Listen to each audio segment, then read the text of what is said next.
I was 4 years old, so I just remember after the crash, when I was out the car without my legs and a lot of blood, and today it's a part of my life.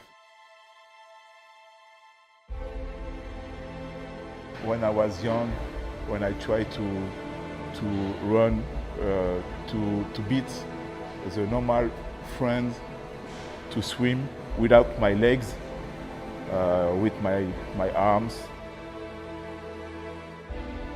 I did it, never give up, work for what you want.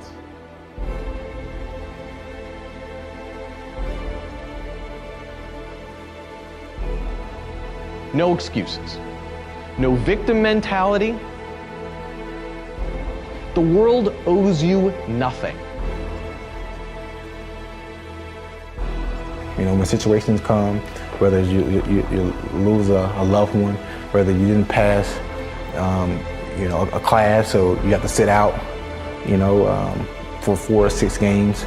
You got evicted from, your house, or, you don't have anything to eat. Whatever the situation is, if you look at that and you say, what can I do to make this better? How can I climb out of this hole that I'm in? There's so many different, routes that you might have to take.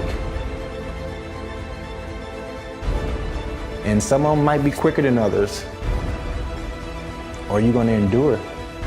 Can you endure through the storm to be able to reap the reward? And that's what it boils down to. And if you're able to do that constantly, then you will be successful. And I fight with everything I've got to overcome those weaknesses and those shortfalls and those flaws, as I strive to be just a little bit better today than I was yesterday. The world might come help you, but I wouldn't count on it.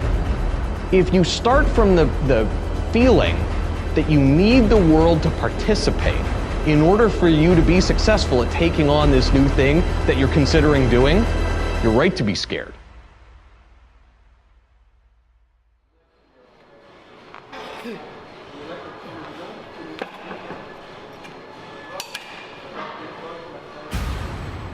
But if you start from the perspective that the world owes you nothing, which it doesn't, and that it is not likely to bring you any particular help, you have nothing to lose.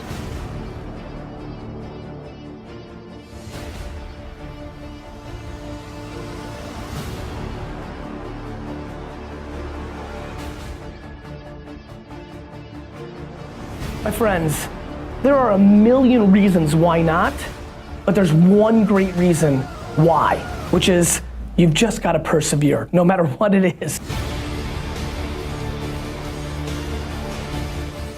Don't get it twisted. This is hard. Every day is hard. And if you don't have the stomach to weather the storm, you will not be successful. I don't have an excuse. Like my leg hurts, or my arm hurts, or something happened, the coach was unfair, whatever, the referee was unfair. And what happens with people is we tend to go out into the world and we look for those sort of excuses about why things aren't the way we want them.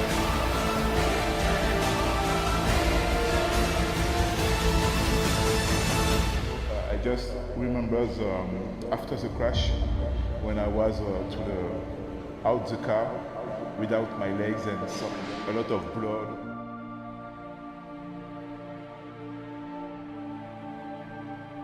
No excuses, my friends. I go to the one gym session to try, and I love it. No excuses. No victim mentality. The world owes you nothing.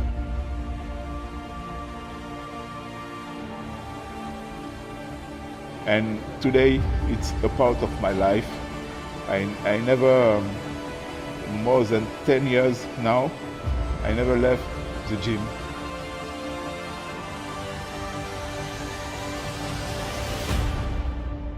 Never give up, work for what you want.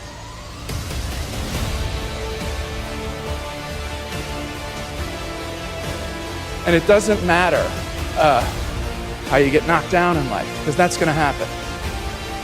All that matters is that you got to get up. I think the biggest obstacle to success is a lack of optimism.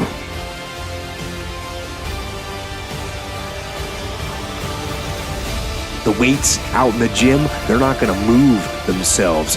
You have to do it, and you have to do it now.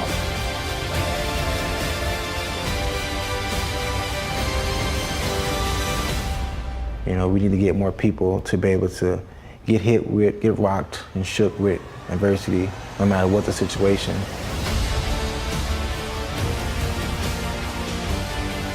And we look for those sort of excuses about why things aren't the way we want them. And when you do that, you lose all your power in life. When you start focusing on the external, on the excuses, you lose your power. People will respect you for going out there and trying your hardest.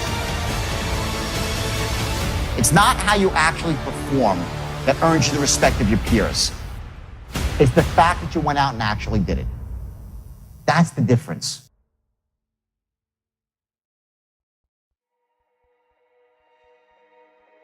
You know, you see so many people fail in life in accomplishing their goals because adversity hits and knock them down, and they stay down.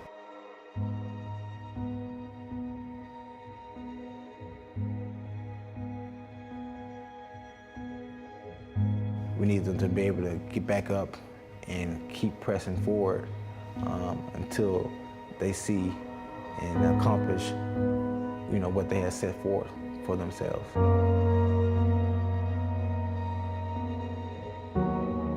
I don't know, you take the good with the bad, and you know, you react to it in a positive way. You just keep pressing forward. That's, you know, ultimately what you have to do.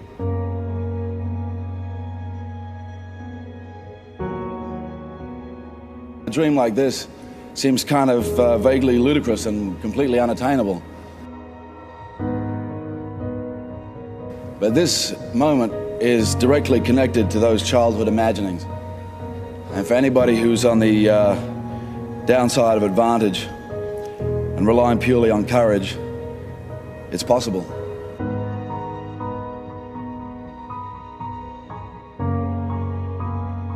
It's so often the easy path that calls to us, to be weak for that moment, to break down for that moment, to give in to the desire and the short-term gratification.